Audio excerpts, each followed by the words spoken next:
신약성경 173페이지 요한복음 15장 5절 말씀.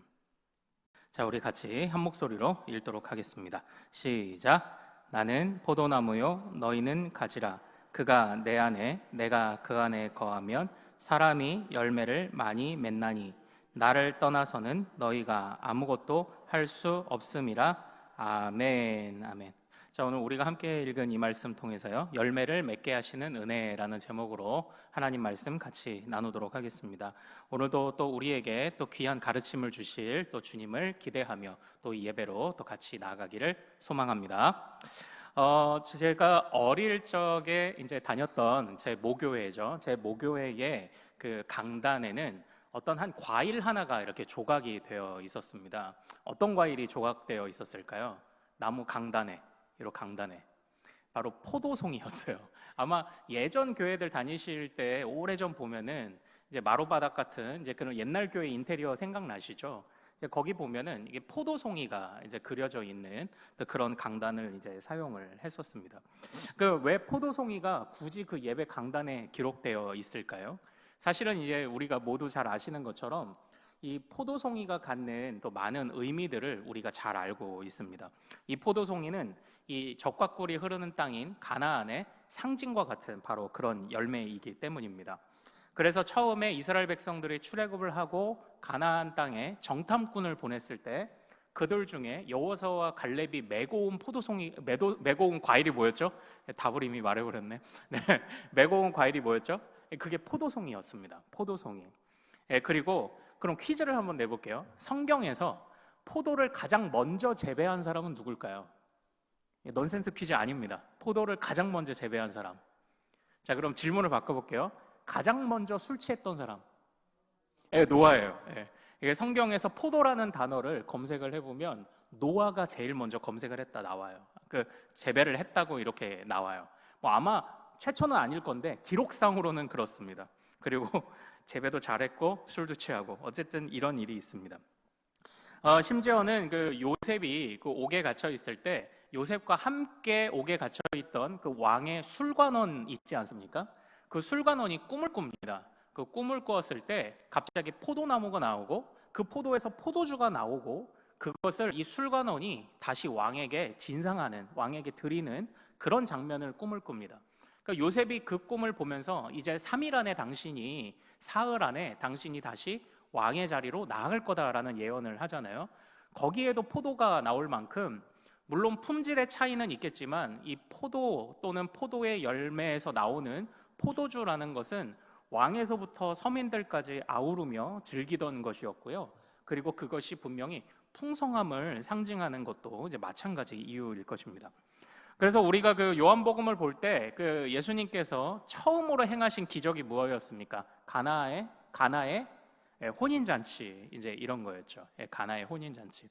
그래서 제가 그 예전에 전도사로 있던 교회에서는 재밌는 게 성찬식 할 때 포도주 있잖아요. 포도주를 뭘 쓰셨냐면 이스라엘 가나에서 수입한 포도주를 꼭 썼어요.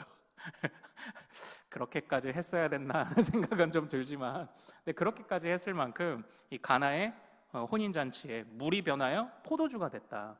그게 번영을 상징하는 것 이제 아니겠습니까?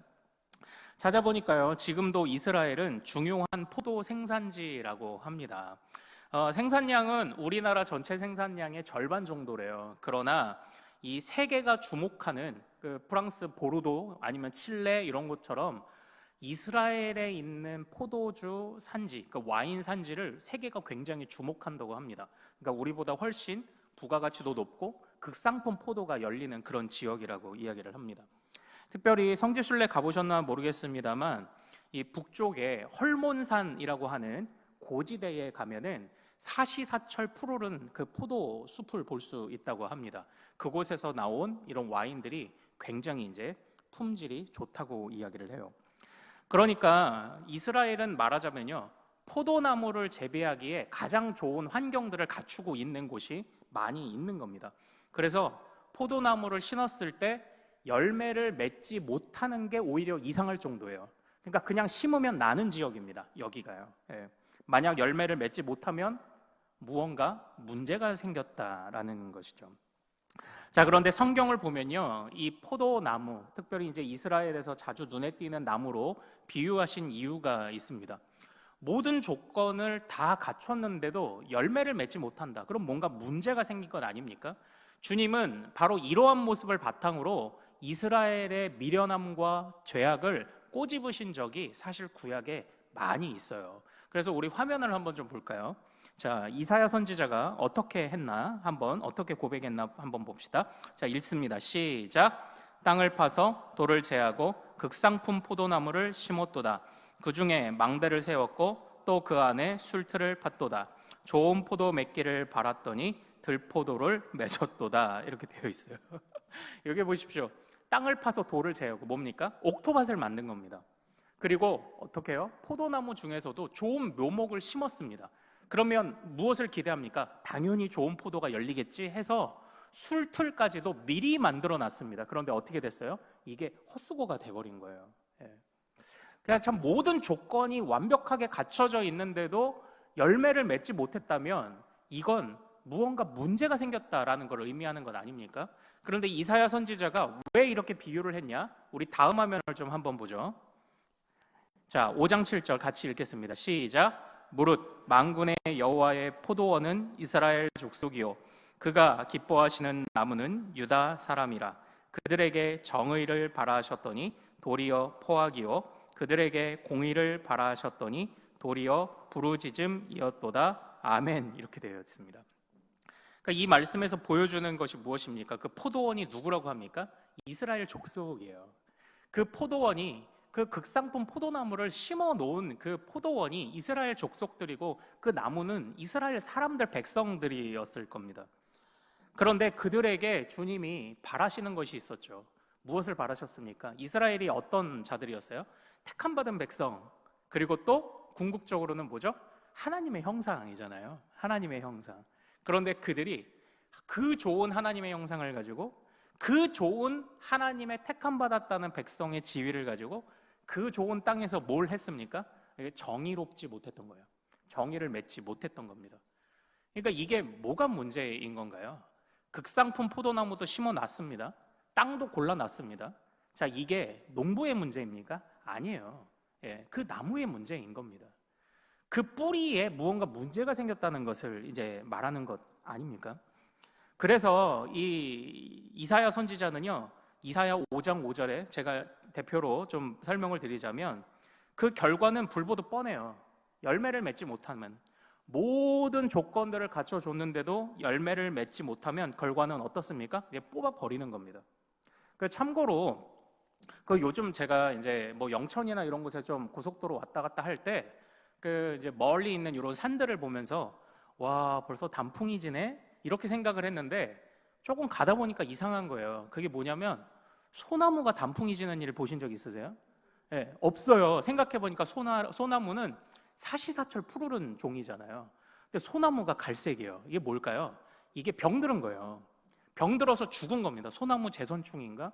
그런데 그거를 옛날 같으면 막 치료하고 약 뿌리고 하는데 지금 포항시가 그걸 그냥 놔둔다면서요. 왜냐하면 그걸 치료하려니까 비용이 어마어마한 거예요. 차라리 죽는 건 죽게 놔두고 새로 심는 게 비용이 더 낫다고 판단을 한 것 같아요.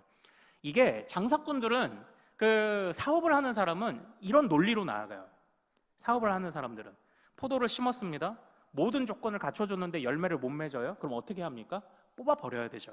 자, 그러나 주님은요, 그저 사업가나 그냥 장사하는 사람들의 논리로 그 이스라엘을 대하시지 않았습니다. 만약 그러한 논리로 대하셨다면 어떻게 해요? 이스라엘을 그냥 지도에서 지워버렸으면 됩니다. 더 나아가서 하나님께서 그 지구를 그냥 이렇게 없애시면 돼요. 온 우주를 없애시면 돼요. 만드시니까 없애실 수는 없을까요? 그리고 다시 만드시면 돼요. 다시 창조하시면 되죠. 그런데 하나님께서 이게 그 논리 타산으로, 수지 타산을 맞춰 생각해 보면 도저히 할 수 없는 그 일을 하시겠다고 작정을 하신 거예요. 경제적 논리를 떠나서 뽑아버리는 것이 아니라 그걸 고쳐 쓰시기로 작정을 하신 겁니다.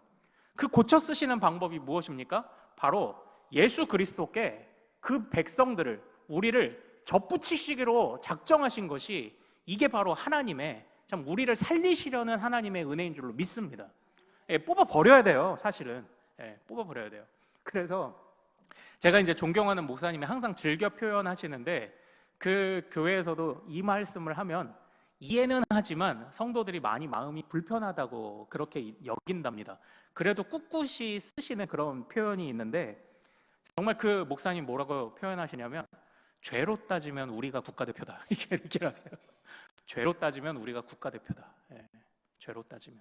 그렇게까지 표현할 만큼, 이 경제 논리로 따지면 뽑아버려야 되는 우리를 하나님이 예수 그리스도와 접붙여서, 예수 그리스도와 연결시켜 주셔서 우리를 고치시기로 작정하셨다는 그 은혜를 말씀하는 구절이 이제 오늘 이 요한복음 15장이라는 것입니다. 그래서 이 15장에서요, 우리 주님이 뭐라고 말씀하시는지 한번 같이 보기를 원하는데요. 15장 1절, 우리 요한복음 15장 1절 같이 한번 읽어보겠습니다. 자, 같이 읽습니다. 자, 시작. 나는 참 포도나무요, 내 아버지는 농부라. 이렇게 되어 있습니다. 자, 이전에는 구약에서는 누가 포도나무였습니까? 이스라엘 백성들이 포도나무고요, 그 포도나무가 심기어진 밭이 이스라엘이었습니다. 그러나 지금 주님은 누가 포도나무라고 말씀하십니까? 내가예요. 주님 그 자신이 포도나무라고 말씀을 하십니다. 여기서 굉장히 의미 있는 표현이 등장합니다. 나는 포도나무고 아버지는 농부예요. 아버지는 가꾸시는 이고 나는 양분을 공급하는 건강한 뿌리라고 말씀을 하시는 겁니다. 이 아버지와 이 아들이신 예수 그리스도의 이 밀접한 관계가 이 안에서 좀 드러난다고 좀 볼 수 있겠죠. 자, 그런데 이 표현을 한번 보겠습니다. 나는 포도나무요. 그러니까 나는 포도나무이다, 이렇게 되어 있잖아요. 사실 이 나는 포도나무이다라는 이 말씀이 왜 중요하냐면, 첫 번째, 이 요한복음 안에서 독특하게 등장하는 예수님의 자기 계시가 있었습니다. 그게 뭐냐? 나는 뭐뭐뭐이다예요. 그래서 예수님은 나는 생명의 떡이다, 나는 세상의 빛이다, 나는 양의 문이다, 나는 선한 목자다, 나는 부활이요 생명이다, 나는 길이요 진리요 생명이다, 그리고 오늘 마지막 뭐요? 나는 포도나무다. 여기까지 7가지의 나는 무엇이다라는 자기 계시가 드러나요. 그러니까 이 예수님의 자기 계시의 마지막 완결편, 마지막 그 마침표를 점을 찍는 표현이 뭐냐? 나는 포도나무다. 이거예요. 그러니까 이게 예수님의 정체성과 사역과 예수님의 계획과 은혜를 보여주는 아주 중요한 표현이다라는 겁니다. 주님이 포도나무 되셔서 우리를 접붙여 좋은 영양분을 공급하시는구나. 아무리 좋은 땅에 심었어도 그 열매를 맺지 못하는 가지를 그냥 제하여 버리지 않으시고 주님이 그 뿌리가 되어 주셔서 우리에게, 그리고 요 나는 무엇이다라는 이 표현들을 한번 잘 연결시켜 보세요. 생명의 떡, 세상의 빛, 양의 문, 선한 목자, 부활 생명, 길이요 진리요 생명, 참 포도나무.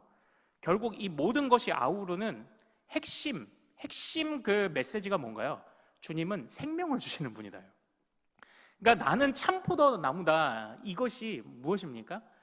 열매 맺지 못하는 가지에게 진짜 생명을 주시는 우리 예수님의 사역을, 그러니까 어떻게 해요? 경제 논리로는 뽑아버려야 되는 자들을 고치시기로 작정하신 그 어려운 일을, 그 견적도 안 나오는 일을 하시기로 작정하신 하나님의 은혜가 나는 참 포도나무다라는 것으로 이렇게 드러나고 있다라는 것입니다. 우리를 살리시려고요. 우리를 생명을 주시기 위해 주님이 이제 이 메시지를 지금 주고 계시는 것입니다. 자, 이스라엘은 들포도를 맺었어요. 그러나 참포도나무이신 예수님은요, 정말 진짜 참포도나무셨습니다. 우리가 그걸 어떻게 알 수 있습니까? 자, 이 나무가 좋은지 안 좋은지 뭘 보면 알 수 있나요? 열매를 보면 알 수 있는 겁니다. 열매를 보면 첫 번째, 이 나무가 무슨 나무인지가 드러나요. 물론 고수들은, 저도 이제 가끔 길 가다가 보면은 저희 집사람은 잎사귀만 봐도 이거 뭐네 아는데 전 잘 몰라요. 근데 열려있는 열매를 보면 알죠. 열려있는 열매를 보면 이게 무슨 나무야? 근데 열매가 감이 열려있으면 감나무고 밤이 열려있으면 밤나무고 열매를 보면 알잖아요. 예수님이 진짜 참포도나무셨다라는 게 어디서 드러납니까? 예수님이 지금까지 해오신 행적을 보면 알아요. 열매를 보면 아는 겁니다. 그 바리새인들이나 서기관들은 예수님을 보고 귀신의 왕 바알세불의 힘을 빌려 저런 일을 한다, 저런 이적을 행한다라고 했습니다. 그러나 그런 말들이 주님께는 조금 더 타격감도 없었어요. 왜냐?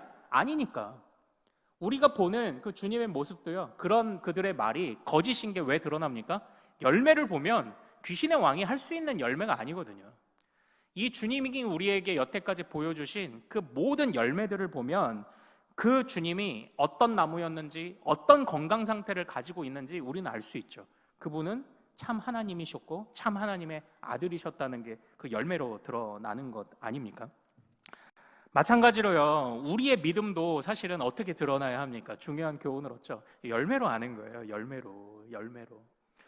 제가 그 전도사 생활을 하던 그 교회는요, 그 좁은 2차로 도로를 이렇게 따라 들어가면 그쪽에 이렇게 큰 교회가 이렇게 하나 있었어요. 그런데 항상 고민이 되었던 게 뭐냐면, 예배를 마치면 성도들이 무단횡단을 해요.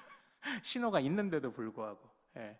그래서 오히려 그 무단횡단하는 성도들을 무단횡단하지 못하도록 거기에 안내자를 세워놓아야 했을 만큼, 근데 그렇게까지 했어야 됐을까요? 안내자를 세워놔야 됩니까?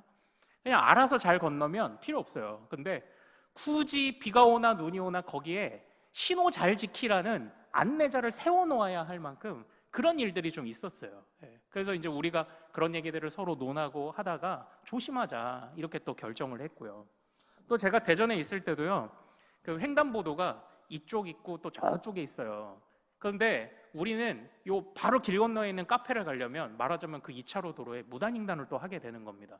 그런데 교회에 그 새가족 한 분이 오셨는데, 이분이 교장 선생님 출신이셨는데 어느 날 그 모습을 보고 경찰에 신고를 했다니까요. 그래서 어느 날은 주일에 경찰이 거기 와서 서 있는 거예요. 무단횡단 해나 안 하나. 그 제가 아는 어떤 분은요, 그 아파트 우스갯소리인데 아파트 앞에서 또 이제 저쪽 횡단보도 이쪽 횡단보도, 그러니까 사람 마음이 이렇게 그냥 싹 건너고 싶잖아요. 그래서 싹 건넜는데 어떻게 하다 보니까 경찰하고 눈이 마주친 거예요. 그래서 어떻게 했는지 아세요? 다리를 쩔뚝쩔뚝하면서 걸어간 거예요. 안 아픈데 그 경찰하고 눈이 마주치니까 그 순간부터 다리를 쩔뚝쩔뚝하면서 이제 지나가서 모면을 하셨다는 이제 그런 분도 있었어요. 참 이제 뭐 말하자면 나의 부끄러운 모습이었다, 이제 이렇게 얘기를 하는 것이었죠. 근데 이처럼요, 이제 우리의 믿음은 열매로 드러나야 됩니다. 열매로. 주님이 그러하셨던 것처럼 열매로 반드시 드러나야 합니다. 자, 그러나 항상 문제가 되는 건 뭐냐면, 우리가 그 열매를 어떻게 해본다고 하는데도 못 맺는 게 문제이겠죠. 그래서 주님이 오늘 우리에게 참 포도나무가 되어주신다는 것이 그래서 감사한 겁니다. 우리로 하여금 그 열매를 어떻게 맺게 하십니까? 우리 5절 말씀, 15장 5절 말씀 같이 한번 읽어보겠습니다. 자, 시작. 너희는 가지라. 그가 내 안에, 내가 그 안에 거하면 사람이 열매를 많이 맺나니 나를 떠나서는 너희가 아무것도 할 수 없음이라. 아멘. 이렇게 되어 있어요.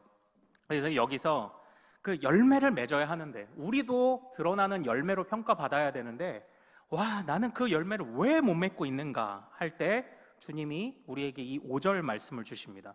우리의 그 많은 열매를 맺게 하기 위해서 주님이 뭐라고 말씀하십니까? 내가 그 안에, 그가 내 안에. 우리가 지난주에 살펴봤던 말씀하고 좀 연결이 됩니다. 지난주 말씀 조금 어려웠죠. 우리가 주님이 내가 너희를 위해 거처를 예배하러 간다 했을 때, 이 거처가 먼 훗날 들어가게 될 어떤 그 천국의, 우리의 천국의 집, 거기만을 말하는 게 아니라 우리가 주님 안에 거하고 주님이 우리 안에 거하셔서 나를 거룩한 성전 삼아 주시는 것을 의미한다. 제가 이제 그 말씀을 지난주에 나누었습니다. 핵심은 그거였습니다. 그것처럼 같은 말씀이 반복되고 있어요. 근데 이 일을 누가 하시냐? 이게 이제 성령님의 역사인데, 주님과 우리가 접붙여서 말 그대로 주님으로부터 양분을 먹어야 우리가 열매를 맺게 된다고 이야기를 하고 있는 겁니다. 자, 그러면 우리는 주님으로부터 어떻게 양분을 먹을 수 있나요? 그게 3절에 있습니다. 3절 말씀 같이 한번 읽어보겠습니다. 시작. 너희는 내가 일러준 말로 이미 깨끗하여졌으니 아멘. 이 말씀에 보십시오. 내가 일러준 말로, 그러니까 여기 이게 내가 일러준 말씀이에요. 말씀. 예. 결국은 우리가 주님 안에 어떻게 접붙임의 은혜를 누립니까? 결국은 주님이 주시는 말씀이 그 중요한 핵심이라고 이야기를 합니다. 그 주님의 말씀을 의지하는 자들을 성령께서 참 포도나무이시고 건강하고 튼튼한 뿌리 되시는 주님께 우리 가지된 우리를 연결시켜 주신다고 지금 말씀을 하고 있는 겁니다. 주님을 향한 의존성이에요. 의존성. 그래서 우리가 찬양으로 고백하는 것은 구주 예수 의지함이 심히 기쁜 일일세, 이것이 우리의 매일의 고백이 된다면 우리는 주님께서 정말 우리에게 원하시는 열매들을 맺어갈 수 있을 줄로 믿습니다. 자, 그런데 한번 조금만 더 같이 생각을 해보기를 원해요. 주님을 의지한다는 게 뭘까요? 의지한다는 게 사실은 이게 어렵지 않아요. 왜냐하면 우리는 누구든지 다 의지하고 살아가는 것들이 있어요. 예. 내 몸을 의지하거나 마음을 의지하고 살아가는 것들이 있어서 그거에다가 하는 것만큼만 주님 하면은 사실은 이 의지하다라는 표현이 어렵지는 않은데, 제가 그래서 이 성경 안에서 이 의지하다라는 표현들을 이제 헬라어로 조금 찾아봤습니다. 그런데 이제 몇 가지 우리나라 말로 의지하다라고 이제 번역된 부분들이 좀 나오는데 눈에 띄는 말씀이 뭐냐면 이겁니다. 첫 번째, 그러니까 말씀을 의지하여 주님께 접붙임을 받는다, 이게 무슨 말이냐? 그 누가복음 5장에 보면은 그 예수님이 어부들을 제자로 부르실 때 이 어부들이 밤새도록 수고하고 왔는데, 자, 지금 그 어부들에게, 갈릴리 바다에서 잔뼈가 굵은 어부에게 목수가 와서 지금 그물을 다시 내려봐, 이렇게 얘기를 하는 장면이에요. 그렇죠? 어부들이 지금 허탕쳤습니다. 자신의 경험으로 하고 그물도 다 정리해 놨습니다. 그물을 씻는다 이렇게 했잖아요. 우리 여름에 우리 자녀들이 배운 것처럼. 그런데 거기에다가 다시 가서 그물을 깊은 곳에 내리라고 해요. 또 이제 그 당시에 그 문화를 볼 때 그 낮에는 햇빛이 비치는 얕은 곳에 물고기들이 몰린다고 이렇게 하더라고요.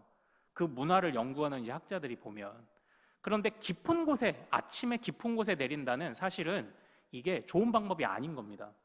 그런데 이 어부들이 그때 뭐라고 말하냐면 말씀에 의지하여 내가 그물을 내리리이다, 이렇게 얘기를 해요. 그러니까 여기서 말씀을 의지한다는 것은 무슨 뜻입니까? 이거는 그냥 말씀이 영순이에요. 영순이. 그냥 말씀이 이렇게 하면 그냥 그런가 보다 하는 겁니다. 그렇구나 하는 겁니다. 토를 달지 않는 겁니다. 예. 우리가 주님을 의지한다, 말씀을 의지한다라고 할 때 이게 조금만 더 이제 이걸 예리하게 본다면 말씀이 척 주시면 그냥 하는 겁니다. 토를 달지 않는 게 이거예요. 그때 여기서 말씀에 의지하다라는 건 우리나라 말로 의역한 거예요. 원래 그 헬라어로 보면 어떻게 되어 있냐면 위에라고 표현되는 전치사로 이 의지하다라는 표현을 쓴 겁니다. 말씀의 반석 위에서 내가 행동합니다, 이런 뜻이에요. 말씀의 반석 위에. 말씀의 반석 위에가 뭐예요? 그냥 쉽게 생각하면 됩니다. 말씀이 주시면, 우리에게 주시면 그냥 그게 영순인 겁니다. 그냥 하는 겁니다. 그리고 또 재밌는 것은요, 이렇게 잘하는 의지가 있고 잘못하는 의지하는 사례가 우리 사도행전 19장에 보면은 거기에 또 하나 등장을 합니다. 사도 바울이 복음을 전파할 때마다 놀라운 일들이 일어나니까 그때 그 유대인들 중에 몇몇이 사도 바울을 흉내내는 사람들이 좀 있었어요. 그래서 시험 삼아 악귀를 쫓아보려고 했다 하는 이런 사람들이 있습니다. 그때 그때 또 제사장 스게와라는 사람의 7 아들들이 있었는데 그들이 바로 그런 일을 또 저지르는 사람들이었습니다. 그런데 그때에 그들이 뭐라고 말하냐면 예수를 의지하여 너희에게 명하노라, 이렇게만 했으면 됐는데 뭐라고 얘기했냐면 바울이 전파하는 예수를 의지하여 너희에게 명하노라, 이렇게 기록되어 있습니다. 그러고 나니까 그때 그 귀신 들린 자, 그 귀신이요, 나는 니들은 모른다 하고 그들을 오히려 덮치는 그런 일이 있었습니다. 이건 잘못된 의지예요. 근데 여기서 한번 잘 생각해 보시죠. 그러니까 사도 바울이 똑같이 예수를 의지하여 의지한다고 했지만 사도 바울에게는 능력이 나타나고 스게와의 7 아들에게는 왜 능력이 나타나지 않았을까요? 사도 바울에게는 그 예수님이 나의 주님이었어요. 근데 이 스게와의 7 아들은 어떤 주님? 바울의 주님인 거죠. 바울이 전파하는 그 예수를 의지하여 내가 시험 삼아 명예 보는 거니까 네가 나가든지 이렇게 된 겁니다. 사도 바울에게는 그 주님이 내 주님입니다. 예, 이게 의지한다는 게 그런 것 아닙니까? 그 주님을 향한 그 의존성과 그 친밀감. 그러나 스게와의 7 아들들은요, 주님이 누군지도 몰라요. 친밀감도 없어요.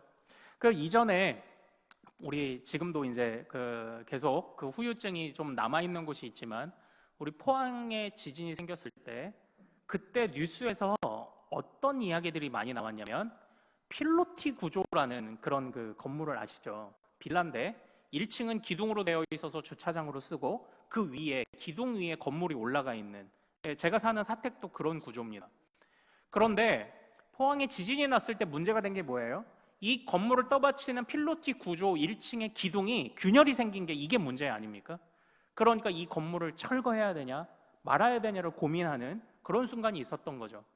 그런데 그때 한번 생각해 보십시오. 이 필로티 구조, 건물을 떠받치고 있는 기둥이 건물을 한 번만 떠받치고 있나요? 아니요. 계속 떠받치고 있어야 돼요. 이 기둥이 건물을 계속 튼튼히 떠받치고 있어야 이 건물이 버티는 겁니다. 우리가 주님을 의지한다라고 하는 것은요, 이제 수능 때 되면은 또 어디가 바빠집니까? 803 갓바위가 바빠지는 거예요. 그것처럼 주님을 의지한다는 건 한 번 의지하는 걸까요? 아니요. 이 필로티 기둥이 건물을 떠받치고 있듯이, 그리고 너의 하나님이 아니라 나의 하나님이라고 고백하는 그런 정도의 고백과 의지함이 우리가 진짜 말씀을 의지하는 것 아닙니까? 한번 정리를 해볼까요? 말씀을 의지한다 뭐예요? 말씀 위에 내가 행동을 쌓아간다. 그냥 말씀이 말하면 그냥 해보는 거예요. 참고로 제가 예전에 재밌는 책을 한 권 잠깐 본 적이 있습니다. 말씀대로 살아본 1년인가 하는 이런 책이에요. 그러니까 이 유대인, 지금 이제 유대인들은 많은 그래도 율법도 나름대로 지키고 살아가는데 구약 성경에 있는 대로 한번 살아본 거예요. 먹지 말라는 거 안 먹어보고 먹어본 거 먹어보고 그랬는데 결과가 신앙이 어떻고 저쩌고를 떠나서 굉장히 맑아지고 정신도 맑아지고 또 아니면은 또 이제 건강도 해지고 나쁜 음식 안 먹고 막 이제 이러니까 그랬다는 그 얘기가 있는데, 이제 그런 식으로 모르겠습니다. 그렇게 시험 삼아 이제 그런 것 말고 어쨌든 말씀대로 한번, 적어도 말씀대로 한번 내가 해보리라, 이런 마음들이 우리 안에 있다면 정말 성령이 우리 안에 역사하시지 않겠습니까? 정말 성령이 우리 안에 역사하셔서 아니다 하면 아닌 거고 주님이 기다 하면 긴 거고. 그래서 우리 같이, 제가 이렇게 우리 같이 성도들과 이런 마음을 가지면 좋겠다라는 이런 생각을 했는데, 같이 한번 따라해 볼까요? 나와 내 인생 사이에, 나와 문제 사이에 주님이 계시게 하라. 네, 우리 항상 이 마음을 한번 가져보자고요. 그래서 문제가 있으면 말씀을 내가 끈질기게 찾아가면서 답도 좀 얻어보고, 말씀이 명하시면 말씀 위에서 내가 한 번 의지하면 안 되겠지, 이 기둥이 건물을 떠받치듯 계속 의지해봐야지 하면서 우리가 이런 마음들을 가지고 나와 문제 사이에, 나와 내 인생의 많은 일들 사이에 주님이 계시게 하라, 우리가 이 정신을 좀 가져본다면 그래도 우리가 주님을 제법 잘 의지하는 그런 자들이 될 수 있지 않을까요? 그 주님과 친밀감도 생길 것이라고, 분명히 친밀감도 생길 것이라고 저는 믿습니다. 왜냐? 은혜의 방편이잖아요. 말씀, 기도, 성례, 은혜의 방편이잖아요.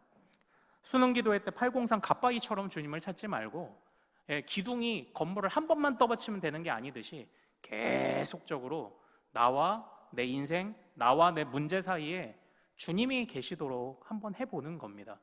그럴 때에 그 주님이 일러준 말씀이 우리를 이미 깨끗하게 하셨다고 했을 만큼 말씀이 우리 안에 분명히 역사할 줄로 믿습니다. 역사하는 건 우리가 아니잖아요. 말씀이 우리 안에 역사하여 성령이 일하시기 시작할 줄로 믿습니다. 제가 예전에 그 아르바이트 할 때 그 같이 아르바이트 하던 직원인 한 형님이 계셨어요. 근데 이 형님이 참 무뚝뚝해요. 그래서 이 형님이 그 결혼하려고 하는 여자친구가 가끔 이제 가게에 놀러 왔는데, 이제 여자친구분이 어쨌든 이렇게 놀러 오고 또 가끔 맛있는 것도 사와서 저희 뭐 그때 인쇄소에서 일할 때 같이 이제 먹고 이렇게 하고 그렇게 얼굴도 보고 서로 친하게 지냈는데, 근데 언제 한 번은 이제 이 여자친구가 왔다가 좀 늦은 시간에 이제 가겠다고 한 거예요. 근데 사장님이 야야야 너 지금 괜찮으니까 빨리 퇴근해. 빨리 퇴근해서 데려다 줘. 이렇게 했는데 이 형이 그거 안 해요. 진짜 가부장적인 그런 형님이었습니다. 데려다 주지도 않아요. 그래서 우리도 옆에서 이게 나이 차이도 좀 있었는데 아니 형, 좀 데려다 줘. 뭐가 어려운 거야? 결혼할 사람 어떻게 되면 좋아? 막 이러면서 막 이제 얘기를 한 거예요. 좀 데려다 줘 그랬더니 물론 농담이었겠지만 그 형님이 이렇게 얘기하는 거예요. 마일리지가 찰 때만 해줘 이런 거예요. 그러니까 뭐예요? 예, 마일리지라는 게 뭡니까? 이게 뭔가 그 사람이 하는 일들이 하나하나 이렇게 쌓여서 공덕이 좀 쌓이면 덕이 좀 쌓이면 그때 이제 하나 해주는 거예요. 네가 나한테 10가지를 했구나. 그럼 이제 나는 하나 하리라. 이런 게 마일리지잖아요. 예, 옛날 중국집 스티커 모으듯이. 그런데 이제 농담이었을 겁니다. 그러나 우리가 이 사랑의 관계는요, 마일리지를 따지지 않아요. 예, 네가 몇 번 했으니까 내가 몇 번 하고. 그러니까 저는 젊은이들하고 이렇게 상담하고 하는 그런 경우가 있을 때 저는요 이렇게 해주는데 쟤는 이 얘기 나오기 시작하면요, 야 니네들 다시 생각해보는 게 좋겠다. 이게 대본에 이런 얘기를 합니다. 그런 얘기 나오기 시작하면 이미 마음속에 서운함이 자리 잡을 대로 자리 잡은 건 아니에요. 나는 이렇게 하는데요, 얘는 야 니네들 진짜 사랑하는 거 맞냐? 다시 한번 좀 생각을 해봐라. 이제 그렇게 얘기를 할 만큼 사랑의 관계는 이미 사실 계산을 초월합니다. 예, 이 마일리지고 뭐고 계산하는 관계를 초월해요, 사랑은. 그래서 손해본다고 생각하지 않아요. 손해본다고 생각하기 시작하면 그들 간의 사랑 속에 뭔가 문제가 생기기 시작한 것 아닙니까? 그런데 오늘 주님께서는요, 정말 우리를 사랑하시는 줄로 믿습니다. 그래서 우리가 몇 번 좋은 일을 하니까 주님이 뭐 몇 번 한 번 해주시고 그런 거 아니에요. 그래서 이미 주님은 우리를 사랑하시기 때문에 정말로 이게 사업가의 논리로, 장사의 논리로 보면 이게 진짜 이게 본전도 안 나오는 그 일을 주님이 하시는 것 아닙니까? 우리를 죄인 중에 국가대표요, 죄인 중에 괴수된 우리를 주님이 어떻게든 열매 맺게 하시려고. 그냥 주님만 계셔도 열매는 맺혀요. 그러나 어떻게든 우리를 데려다가 열매 맺게 하셔서 우리를 통해 하나님의 살아계심을 드러내시기 위하여 우리를 그 접붙이시고 하시는 그 놀라운 사랑의 은혜를 부어주신다고 오늘 우리에게 이 말씀으로 약속하고 계신 것 아니겠습니까? 그러므로 우리도 계산을 초월해야죠. 그렇게 우리를 사랑하신 그 주님을 우리도 계산을 초월해야죠. 803 갓바위 가듯 한 번 의지하나요? 아니요. 주여, 나의 인생을 그리스도가 반석되셔서 계속 떠받쳐 주시옵소서. 나와 내 인생에, 나와 내 문제 사이에 주님이 계시기를 원합니다. 이게 이런 정신으로 우리가 살아가야 하지 않겠습니까? 열매로 드러나게 될 것입니다. 열매로 드러나야만 합니다.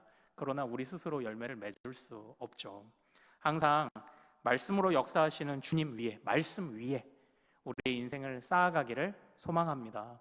또 주님과 이 마일리지가 아니라 정말 사랑하는 주님과 교제하는 우리 모든 가족들 되시기를 소망합니다.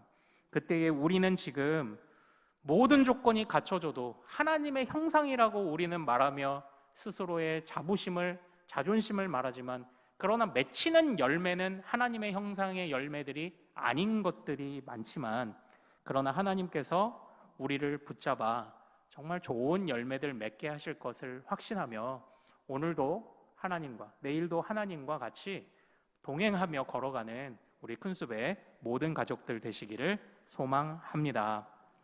자, 우리 같이 좀 찬양하고 기도하기를 원하는데요. 자, 우리 오래전에 참 어릴 때 많이 불러본 찬양인데, 언제나 내 모습 너무나 부끄러워 무릎으로 주님께 기도로 가오니 나 홀로 서 있는 죽은 내 영 깨우사 주님만 나를 세워 내 영 살게 하소서. 우리 안에 거하시는 주님을 신뢰하며 우리 찬양 고백하고 같이 동행할 것을 다짐하며 기도로 나아갑시다. 언제나 내 모습, 언제나 내 모습 너무나 부끄러워, 너무나 부끄러워. 무릎으로 주님께, 무릎으로 주님께 기도로 가오니, 기도로 가오니. 나 홀로 서 있네, 나 홀로 서 있는 죽은 내 영 깨우사, 죽은 내 영 깨우사. 주님만 나를 세워, 주님만 나를 세워 내 영 살게 하소서. 주님 내 안에, 주님 내 안에, 주님 내 안에, 내 안에 계시고, 주님 내 안에, 주님 내 안에 나를 세워주소서. 언제나 내 모습 너무나 부끄러워, 언제나 내 모습 너무나 부끄러워. 무릎으로 주님께, 무릎으로 주님께 기도로 가오니, 기도로 가오니.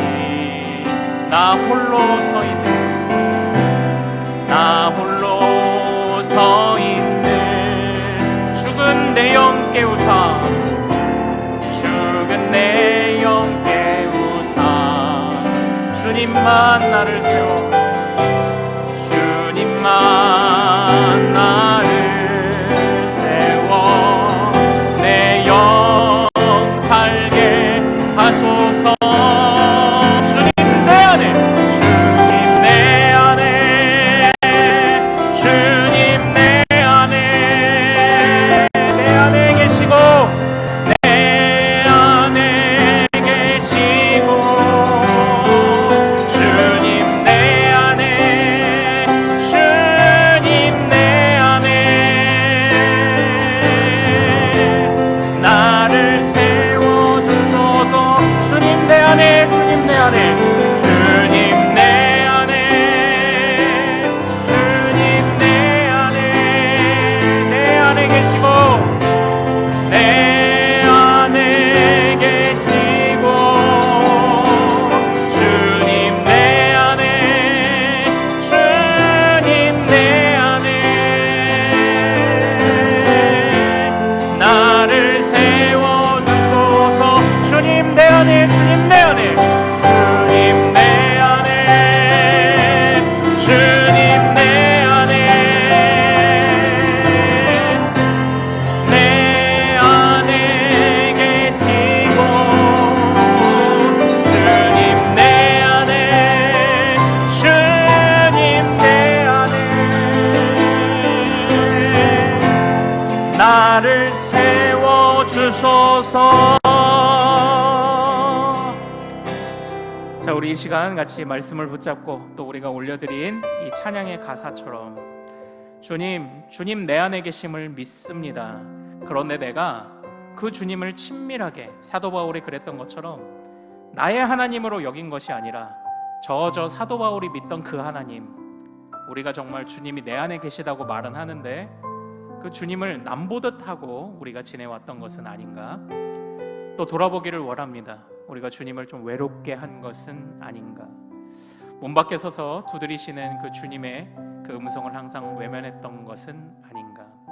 주님이 부르시면 즉시 아멘하지 못했던 때도 많고, 또 주님을 팔공산 갓바위 의지하듯 항상 의지하는 게 아니라 그때만 의지했던 때도 있는 것 같고, 무엇보다 주님이 말씀으로 이미 우리에게 깨끗하게 되는 것을 다 알려주셨고, 말씀으로 우리를 접붙여 주신다고 약속하셨고, 그 말씀을 붙잡는 자들을 주의 성령이 역사하신다고도 다 약속을 주셨는데, 은혜의 방편을 우리가 온전히 사용하고 있지 못하니 주여 어찌하면 좋습니까?